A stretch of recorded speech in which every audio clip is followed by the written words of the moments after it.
agenda for the session is role of emerging technologies to empower the renewable energy ecosystem. And we have the panelists over here, Subdeep Sanyal, partner with Omnivore Partners, and Amol Anand, co-founder of Loom Solar, Sudhir Pathak, head central design and engineering, Green Hydrogen, Hero Future Energies, and as moderator we have Mr. Sujit Jagidar. So I would request the panelists and the moderator to start the session. We do not have the moderator yet. I'm sorry, I am the guy, so. Okay, perfect. Hello, yeah. So are we good to go? We can Absolutely, start. absolutely. Perfect. Long back, actually. All right, very good evening. Very good evening. In fact, Shubhadeep, you have a very famous other Sanyal, so I don't know if there is a relation between Sanjeev Sanyal. Maybe I thought I should start with that. You get this a lot, but I'm sure there must be. No, no direct relation. We thought we would use it for our benefit. All right. So very warm welcome, Subhadeep, and also Sudhir. Appreciate. My apologies for starting this late. You know the back story, so I won't go there. I think it's a very interesting topic around technology driving renewable energy. I'm sure, just a quick introduction. I'm Sujit, I'm the Chief Innovation Officer at T-Hub. T-Hub is the world's largest innovation hub for startups. In fact, close to 2,500 startups were incubated over the last roughly a decade or so, helping raise $2.5 billion worth of funding and a large mentor pool that supports the ecosystem. Reason why I'm giving that background is obviously, the renewable energy, the whole sector is an emerging sector, so and there's a lot of focus both from the government, corporates, as well as venture capitalists. So maybe I'll start with you, Shubhadeep, if you can just quickly introduce yourself. I know you're a partner at a VC firm. I know the interest is in agriculture, but if there is an interest around energy as well. So if you can just provide a quick intro, and accordingly, we'll come to you as well, and then we'll get started with actual session. Sure. Thank you, Sujit. So yes, as you said, so a bit about Omnivore. Omnivore is now a 13-year-old India-focused VC fund. We started off as a pure play agri-tech fund in our earlier avatar, and have eventually kind of looked at the adjacencies of agriculture, energy, agriculture and finance, agriculture and sustainability as we have come along.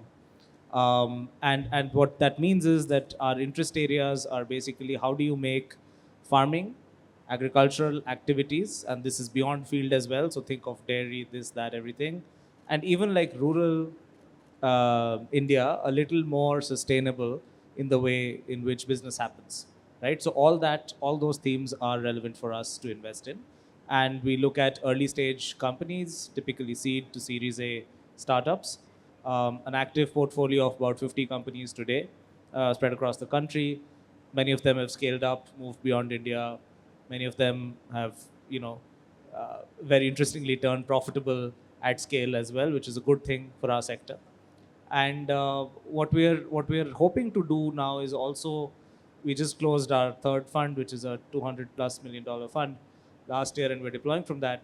What we hope to continue doing is to kind of fund more and more, agri/climate investments, and I'll contextualize more as we speak. But I think that's an incredible area where agri waste to value and energy for the rural kind of population is going to be very interesting over the next decade. So I'll take a pause at that, and thank you for having me here. Very interesting combination of agri and probably energy, renewable energy. It's an interesting area. So Sudhir, you head the engineering at Hero Future Energy. Very interesting name actually. Please tell us a little more about that. Second is, I was reading through, I think there is a very ambitious plan to get to net zero by 2030 and net water positive by 26. Also, throw a little more light on why, of course, everyone is after net zero. Why water positive by 26? What's the relation? Yeah, thanks, Sujit. So, I am Sudhir Pathak. I am leading the design engineering of solar, wind resource, storage, and the quality assurance, and also the green hydrogen initiatives in the company. And as far as Hero Future Energy is concerned, it is a renewable arm of the Hero Group. And we have an operating portfolio of 2.2 gigawatt. Uh, and recently we have won several bids which are quite complex in nature, like it's a combo of solar, wind, and battery storage for peak power, for round the clock, and all stuff, which totals us to 5.2 gigawatt, which we'll be developing in the due course of time.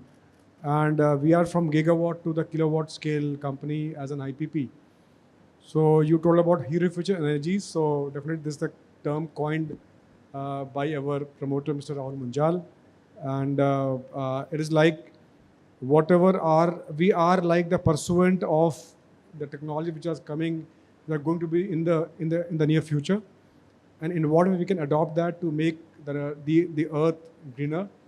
And when we say earth, so from there also comes the water.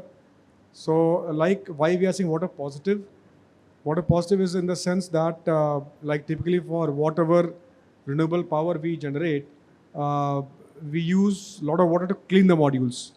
Okay, so that means in that way it is water negative. We are using water and just using it for the cleaning purpose of the module.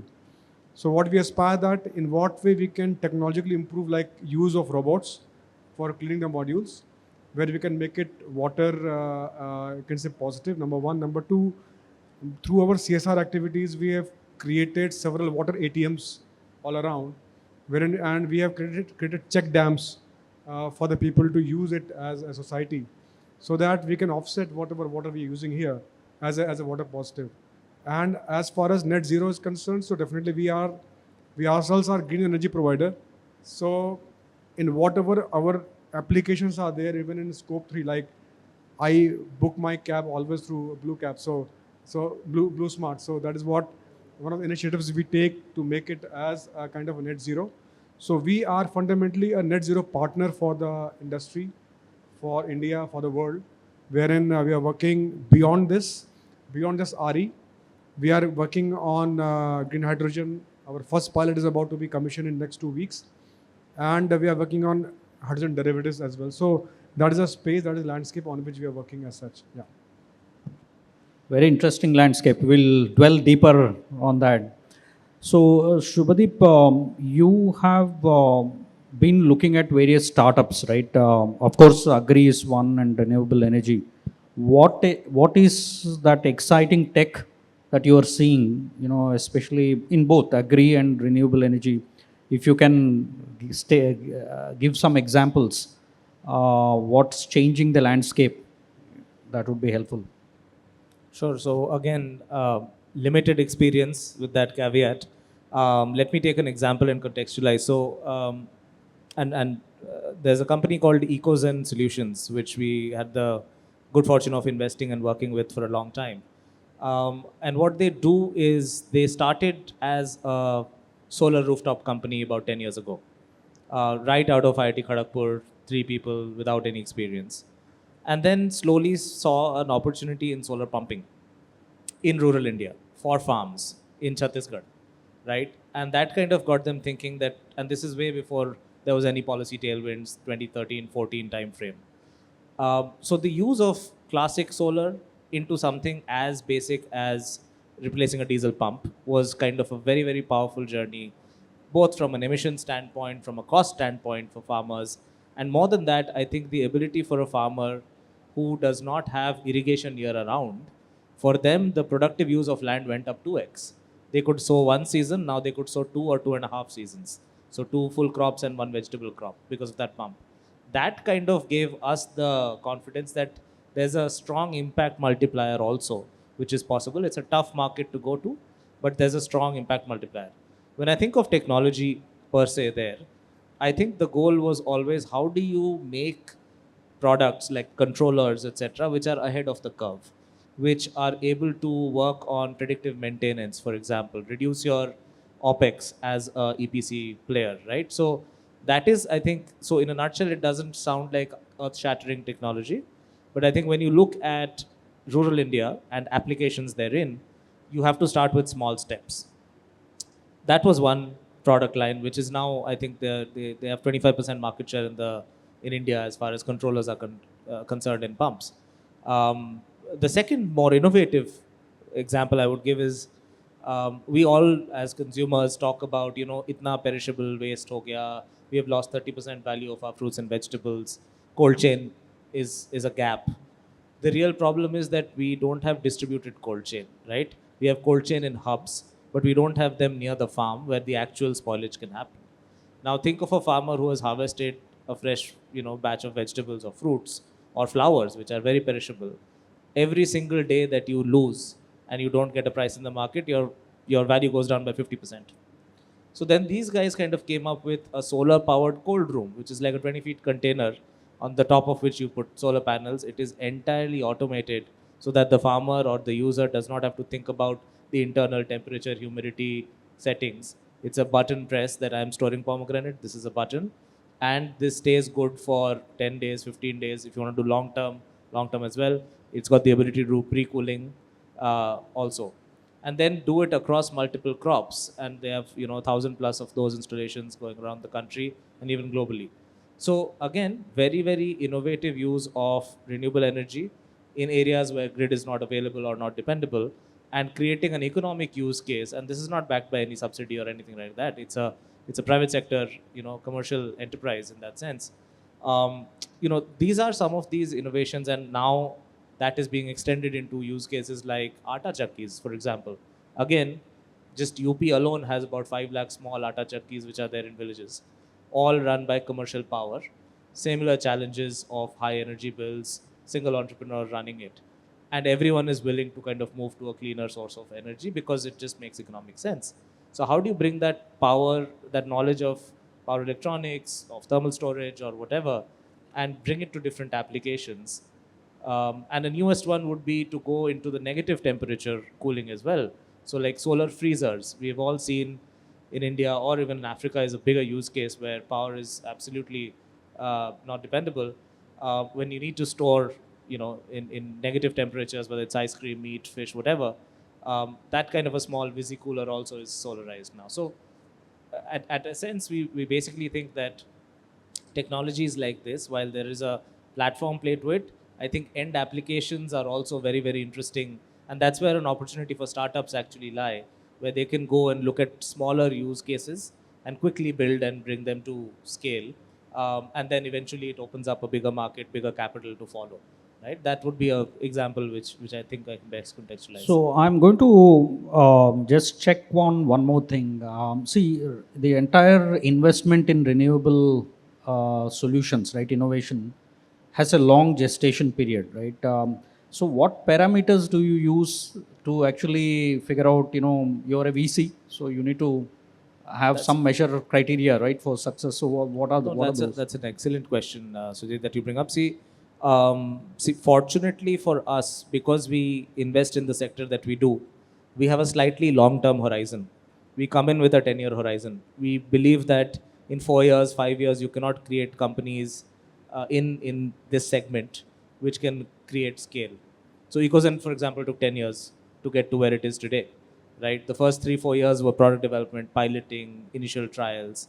The last 5-6 years have been about scaling up to 1,000 crore company and a profitable company that they are today.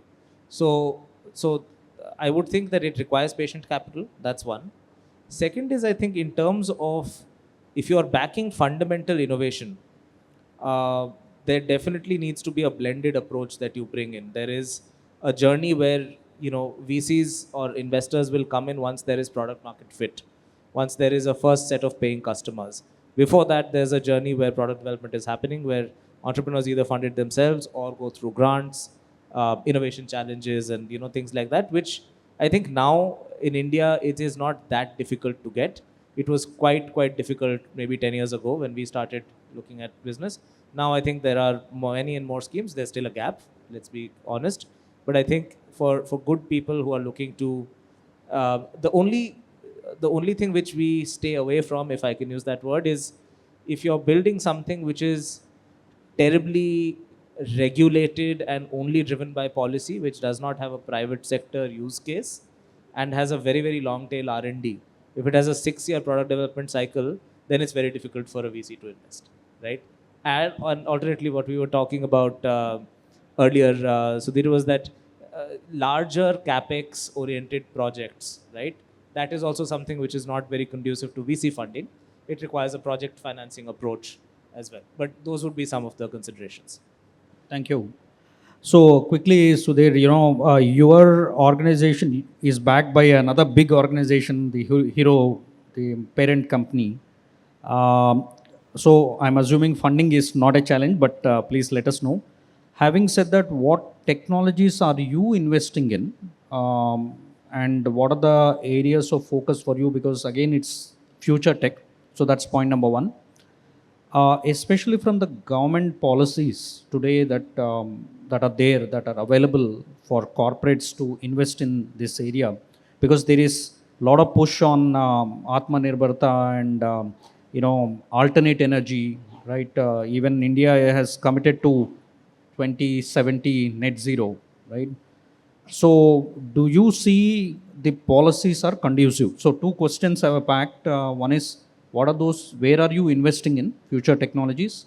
Second is, are the government policies conducive for enabling, the transition? Yeah, quite a valid question. So first of all, our investors are first of all our Hero Group. Second is World Bank, which is IFC, and third is KKR, is a USP fund. So three market investors. So definitely fund as of now not a problem. Touch wood. Second thing is, you're right that if you can see whatever we have won in past 1 year, so you can easily make out that we are investing into new technology, or we are investing into new IP. You can say like if you see that with the target of 500 gigawatt every year, government has to bid out 50 gigawatt every year. So in which we are not participating into plain solar, plain wind, because we find that it's more a commodity. It's more not a technological thing, and more of financing game. So we have won several bids, 7 bids, which are complex in nature. Like it's a mix of solar, wind, battery, and wherein 2 fuel sources are unknown. Solar, you don't know when, we know to an extent, but there is a risk. So then you need to be technologically upfront to ensure that yes, whatever we are going to have as our revenue model, we are sure about it, right? So that means you need technology, number one. Number two, we are going beyond it. Like being an IPP, it's as a natural progression, we have to grow towards green hydrogen, or you can so towards e-fuel. So like if you say ammonia or methanol. So we as Hero Future Energies are working vehemently on that aspect. As I told in the last part that we are trying to blend hydrogen with LPG. And we'll be commissioning our first plant hopefully in few weeks from now on a real use case, pushing hydrogen into the live furnace. So that you can understand our focus towards new technology. Why? Because we find the value there. And also that we can bring value to ourselves, to our investors, and also to the people at large. So from that aspect, we keep on scouting into the new technology. So if I take one by one, let me take on solar aspect. On solar, now even there are several kinds of technology which is available, which was mono-PERC, what we say, many of you might be understanding. The now new age is coming as TOPCon. So yes, we are adopting TOPCon, but yes, as a serious investor who want to deliver, not just install and flip the asset, but to deliver, we do a lot of due diligence. Like for example, we are very well aware about that India as a market, India where a lot of model manufacturing is coming domestically, there is a lot of gap in the quality aspect. Because earlier, everybody used to buy modules from China, where we used to have the gold standard for the quality assessment, which we find there's a big gap in India because people are not that skilled. People are not that serious as of now So we have developed our own golden standard. We check the new technology. First, we do the POC. We're trying to do a POC of TopCon in one of our existing plants. We'll see it for some time, and then we'll go for scaling up. So that is what first do learning, do a POC, and then scale up so that it really generates the revenue what you're thinking about. Beyond it, we can see that like as the topic goes about emerging technologies. So what I see that beyond that, there's a tandem modules, tandem solar cells, which are about to come. What we expect by 2028, there will be gigawatt commercial scale perovskite based tandem cells. You know that the today's solar cell, they have a theoretical limit of 29.6 efficiency. Today, somewhat 23% has been achieved. Beyond that, what?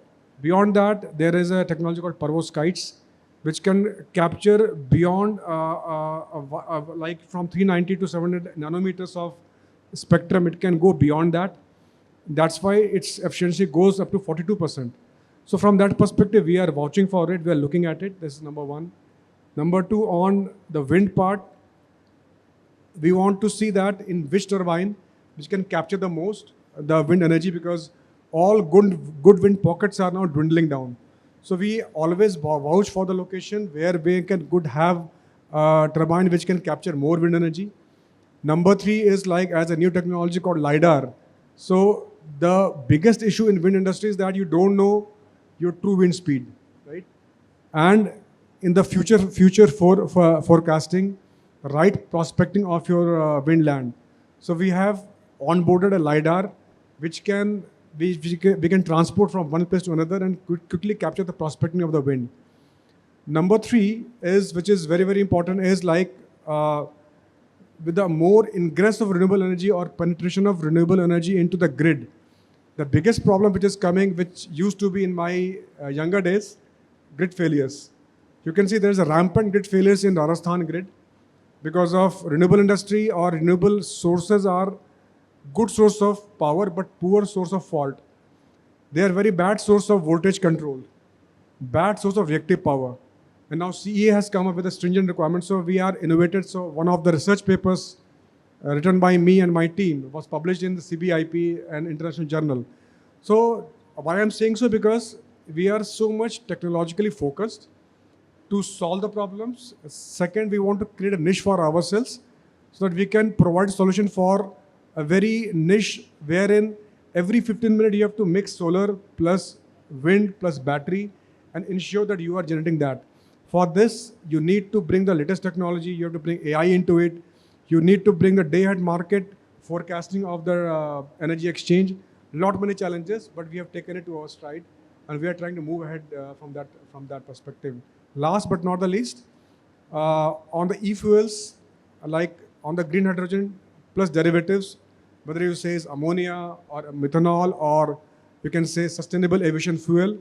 So we are working vehemently over it and we are working seriously over it, and so that because we foresee that is going to change the future of India, future of the globe, and make this earth more livable. So that is the focus area for ourselves. Thanks. So just on the point of green hydrogen, today morning I was had a meeting with one of the CMDs of power transmission, major power transmission firm in India. He was saying that the green hydrogen cost of manufacturing per unit is close to $6 to $7, and the goal is to bring it down to $1. So the question is, are these technologies affordable and scalable? What's your view on this new tech? Yeah, so you have spoken something which is close to my heart. So, and I have been speaking on this on all the forum. So let me give an example. So yes, first the answer is yes. Why? Let me say why. So today, if you see the efficiency of the electrolyzers we have, like alkaline or PEM, these are the two commercially available electrolyzers. So their efficiency is somewhere near 60-65%, right? And in the complete value chain of green hydrogen or derivative, this is the bottleneck, I will say, right? This is not the precious item, but this is the bottleneck. Why? That means if anything having an efficiency of 60%, that means you are losing somewhere 40%, right? In the complete value chain of green hydrogen, your 70% cost goes to RE. That means your 40% of RE is going for waste, which you are injecting into an electrolyzer. That means if I take the name of 6 USD, which I believe is between 4 to 5. So if you take even 6 USD, that means if I take 70% is RE, means 4 point or somewhere 4 USD is of RE, right? Out of which 4%, 40% you are losing because electrolyzer is of very poor efficiency. That means 40% of your 4 is 1.6 to 2 USD. 2 USD you can save upfront if you improve the efficiency of an electrolyzer, right? And as we speak, there are 2 technologies which are working upon at a tier level of 2 or 3. One is in Israel and second is in UK, not UK, Australia, where they have invented an electrolyzer having efficiency of 95%. So upfront you can increase, and that too it is cheaper once it becomes commercial. That is number one. Number two, you have to make your RE power cheaper.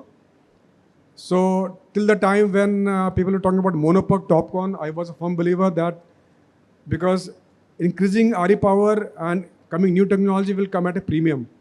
So your RE cost will not go to decrease. But as we move ahead, maybe down the line after 10 years, I see very, very clearly that these RE power with perovskites into the picture because they are halide-based compounds. They are not the one you take from precious mines for polysilicon.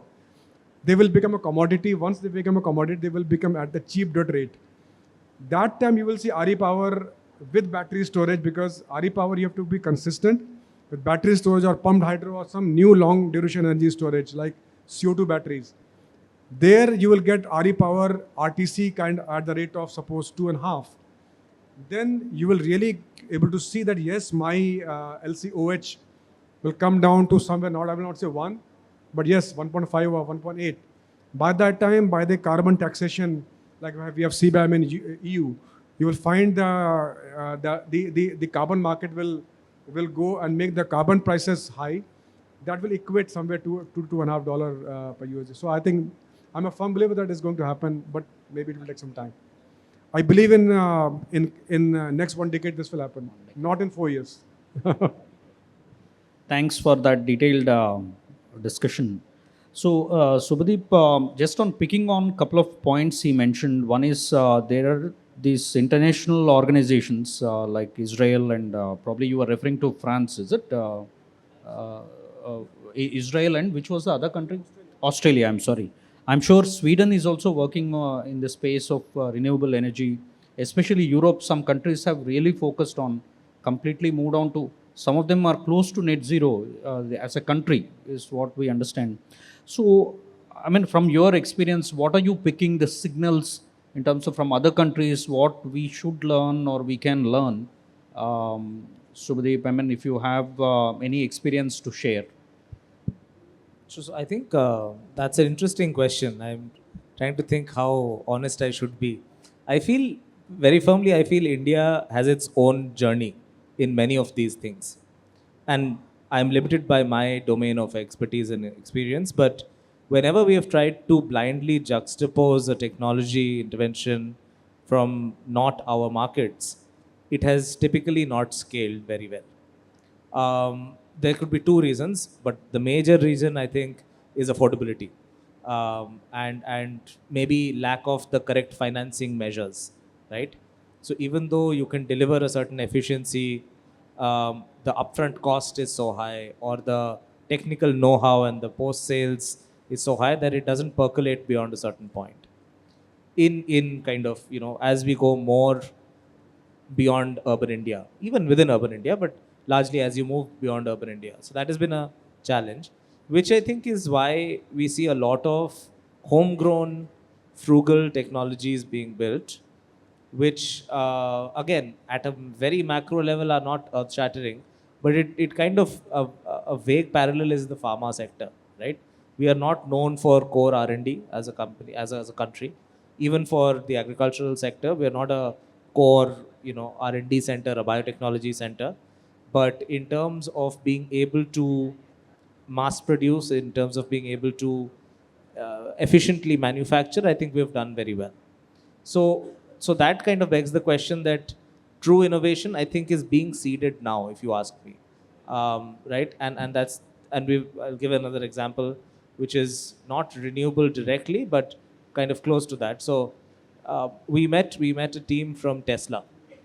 Okay, two gentlemen, Indians, working in Tesla for 10 years, doing different things. They kind of wanted to come back and build for India, in India. What do they wanted to do? They said that, listen, there is a problem of agri waste and residue, which happens. We all hear about crop burning, this, that, and otherwise also, it's not monetized, right? There is a lot of value there. We want to create a biomaterials company from it. So essentially, you take a lot of agri waste, break it down into cellulosic, lignocellulosic content, and upstream that into products which are then used by the cosmetics industry, by the paints industry, and things like that, rheology modifiers, and so on and so forth. There's an element of manufacturing, there's an element of hardcore lab oriented biotechnology and engineering. And then there is an element that you are taking away potentially a lot of it, which could otherwise have just been burnt for very low calorific value and added to the pollution and your carbon problem. So there are these different nuances which are now coming up. I think I agree with sir that in terms of a meaningful shift, you will see the next 5 to 10 years being exceedingly interesting for innovations which are homegrown, as well as some of the larger technologies which can then come through conduits like theirs at a mega level, right? So it will kind of, the bottom will meet the top is kind of what I'm basically saying. So essentially, you're saying grassroots innovation is what will tick for us, meaning that the local innovation is what would apply. I think it need not. See, grassroots innovation has got a very over impacty kind of image to it of Jugaad. I'm not saying that Jugaad is the correct way or the only way to go. Frugal innovation, building for India, the talent though, the advantage we have as a country, we have global talent. We have talent which has exposed itself to the best of technologies, procedures, and processes, and networks. Right? It's a very impervious market. We are freely moving around in regions. So I think it's a mix of that. So the only thing with grassroots is we often confuse it with technology which is inferior. I would just refrain from that understanding. But yeah, otherwise you're right. Just one point I wanted to add. In one of the discussions I had spoken also that as you are doing a wonderful job of as a venture capitalist.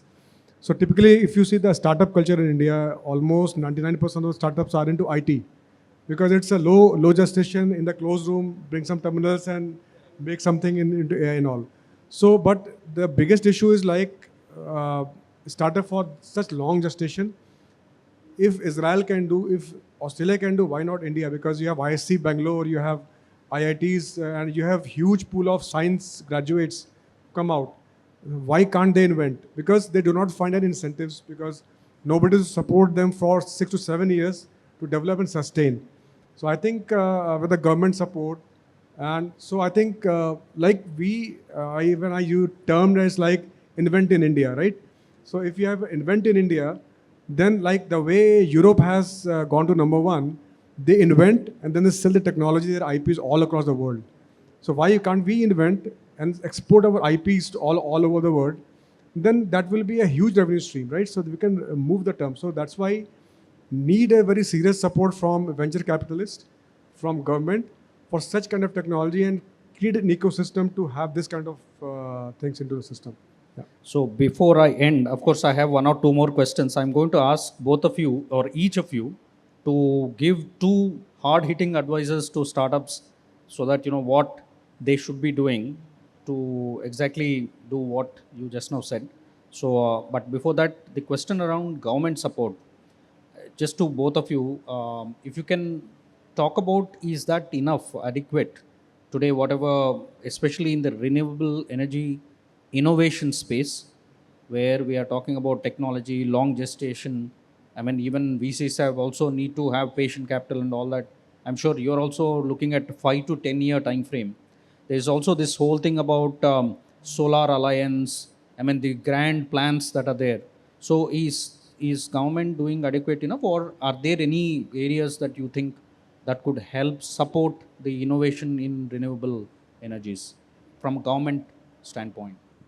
Yeah, if I take it first, so yeah, so definitely like if you compare that thing with US, IRA, which is $398 billion of incentives, definitely is very, very small. But we know that wherever that India is a developing economy, they have to invest everywhere to make it Sabka Vikas kind of. So government, now I have seen since I am into the core of it, that government is now working like a CEO of India. They are inviting private sectors like us to share the challenges, what we have, in what way can we make India a developed nation. So that is a great part that India, that government has all ears and eyes open to us. The only thing is the quantum of incentive is fairly less. That's why the people like us, like you, and like other venture capitalists, they have to believe in us. So I think one is like cash, second is kind, right? So one is government can keep on doling out dollars and crores of rupees for investment, which has a limitation. They should try to create a kind of ecosystem, uh, taking the benefit, the shift from China, where now the people can start investing as an angel investors, as a PE fund for these kind of technologies, which will create an ecosystem for that, which is, I think, I believe that if the fund goes there into the technology innovations, that will be helpful. That is what I believe. The government can't spend humongous amount into it. Second thing is like definitely into whatever we do with quality. That is what I believe, like, I think we are talking offline, that subsidies not should be taken as a shield to us. You get the material, we always blame China for bad goods. Actually, it is not true. Because China is a country which you say, I want it for rupee 1, they will give you for rupee 1. I want the same for 100, they will give a high quality product, right? It is what we ask. Like the solar panels, what you used to have, we vouch for their quality. When it comes to India, we see that by the shield of those BCD and all those things, the quality takes a back seat. So wherein it is a clear responsibility of the people like us who are procurer of these and who are responsible to run the plant for 25 years and generate profit out of it, and also for the nation, to ensure that quantum of quality is being maintained. I think that is the second awareness. One is definitely inventions, innovations. Second is the product quality, so that once we sell this product to US, they are takers of it. So I think these two things are very, very important, wherein government should come into the picture. For quality, they should set the norms. They should set the culture, right? The culture should be there that only good quality product can get value to it. I think the government is doing some work on it. I'm quite hopeful on that. Yeah. What about you, Shubhadeep? Do we have all the tax breaks that are required, to make all the 10x profits? So I think I wholeheartedly agree with this point around quality. Firstly, but I think if I limit my thoughts to more around how startups and the government interact, I think a great use case would be to see how the biotechnology space has been handled by the government. DBT, DST, those organizations have done a very good job of helping fostering innovations. As you correctly said, great PhD candidates now are willing to kind of take some of that research and convert it into companies, which eventually get a 2-3 year period. And of course, at T-Hub, you guys do this a lot as well, innovation with private sector. But I think that kind of a model where you're working with public enterprises, talent is getting a chance to kind of remain in India and build, which has been doing well in biotech. I think we'll see some very interesting companies come. I think that can be done for the renewable energy space as well. And until now, we have, of course, seen maybe a lot of large private sector collaboration, and rightly so, because I think the impact curve is faster with them. But I think with respect to startups, that is one ask that I would think the government could also think of. How do we recreate whatever DST, DBT has been able to do into some of these other pockets, whether it's clean energy, sustainability, etc., etc. The second kind of piece, I think what they have done really well is, I wholeheartedly agree, in today's day and age, whether you're a startup, whether you're a Fortune 500 top 10 company of India, your access to the government is phenomenal, right? Ease of access has increased.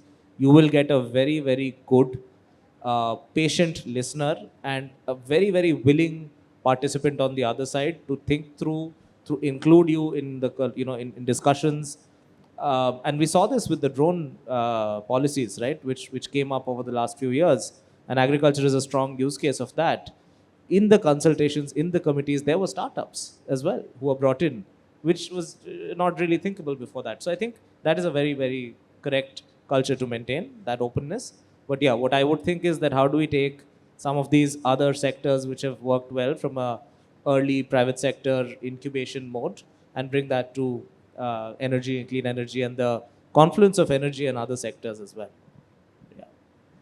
Thank you. And one last question, and then the startup question. So you did mention that, especially deep tech like AI, ML, of course, two guys get together, start coding, and then next day they are out with a platform product. But still, I want to ask you, I mean, are you using any of those deep tech solutions, especially AI, ML? I think you briefly referred to it. Where are you using it? For example, data analytics, because there's so much reliance now on insights driven decision making, right? Is your organization using that? Yeah. So, we are extremely into it. So, what we believe about AI is our philosophy is AI can do everything. The challenge is human being is the challenge, because we think that it can't do this. So that is the first thing what we think about.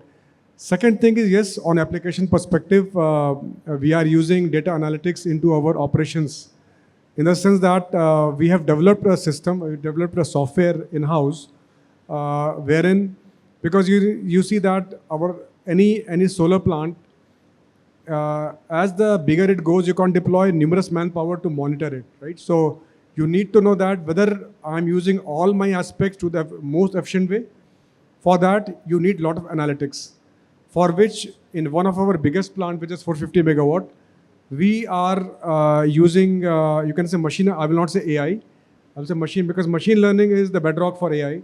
So machine learning we are doing, in which it can give a prescriptive analytics. Like it can say, it can tell this transformer is going to fail in 20 days, please do something, right? So based upon the data inputs it takes. So this is what we are doing, and we are aspiring to make digital twins of our plants, not only plants, but the complete process, complete organization. Because to make higher size capacity projects, the bigger organization to work in a kind of a seamless operations, so that there are no mistakes. So we believe that AI can help us in doing that. And as an RE organization, I think the biggest challenge to us is right forecasting. Because you have to forecast solar, you have to forecast wind, you have to forecast exchange market. So in which I think machine learning and the AI, which is going to have an important aspect. Last but not the least, for making AI to happen, you need a lot of data. So that data we need to generate. So whenever we go into contract with any OEM, we first ask, can you share this data? Because they should not be black box to us. That's why we ask them to share those data, then only we'll have a contract with you. So these are 4 points wherein we are working on it. Yeah. Very interesting. So, a quick follow-on question. So, are you working with startups? Yes. So, one is, I can give you the live example. There is a company called Takvavia, who are it is Indian company. The promoter is from IC Bangalore. He is a drone mapping. So we nurtured them, and now today the software which we develop with them, they can map the land. Okay, and because solar needs a lot of land, map the land. They can create a virtual digital map of the land. We can visualize how much you have to cut.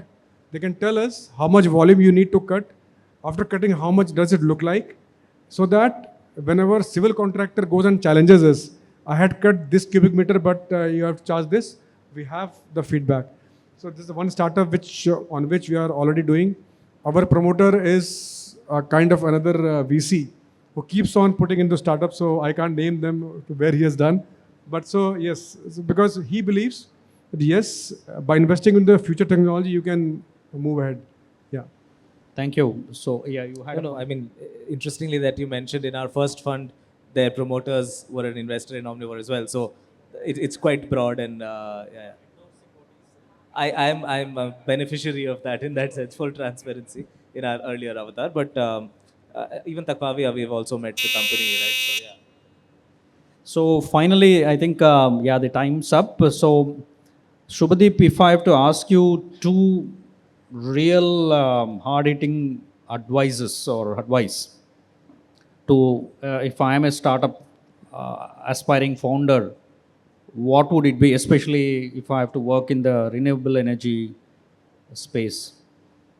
So I think one of them is to not get into what we call bhed chal in Hindi, or like not be swayed by what markets around you are talking about from a noise perspective.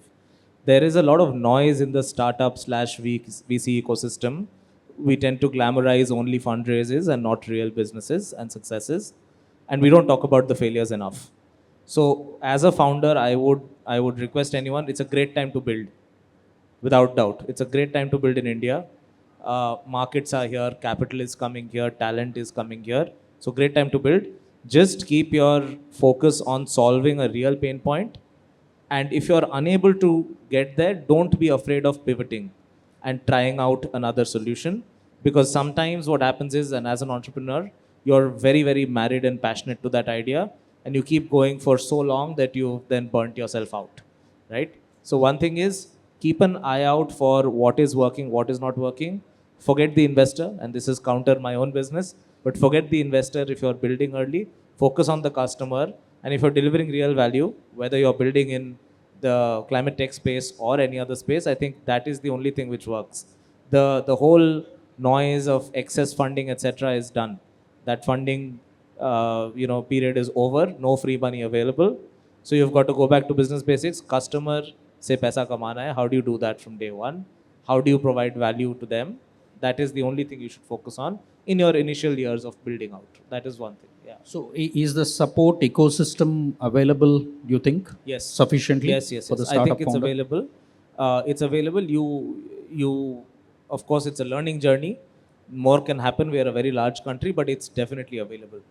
In terms of people who are willing to connect you to the right partners, it's very much available. How about yourself? Any two advice to Yeah, any yeah. budding So, startup? yeah, so I think I will request startups to talk to us, talk to the right people to know the problems first, because startup or innovation comes only from the problem solution, right? So once you talk to the right people, you'll get to know what are the problems we are facing, and then think out of box to solve it. So definitely that will give the right answer. So for example, today's or in the near future, there will be a huge market for how to forecast the exchange tariffs, right? So you have to find out heuristics, machine learning, AI into it, and get to know. It will be a huge market because all IPPs like us and many people all around, they will be watching for it. Yeah, so that is the ideas you will get from the people who have burned their fingers, who are on the top of it. They will give you the problem statement, and then use your passion, use your out-of-box thinking to solve it. That's the way. Thank you. I mean, though I have plenty more, but I guess the time is up. So a round of applause to both of them for being patiently answering all the questions. Thank you so much. Appreciate your time. Thank you for the kind moderation as well, Sujit. Yeah, thank you. Wonderful moderation.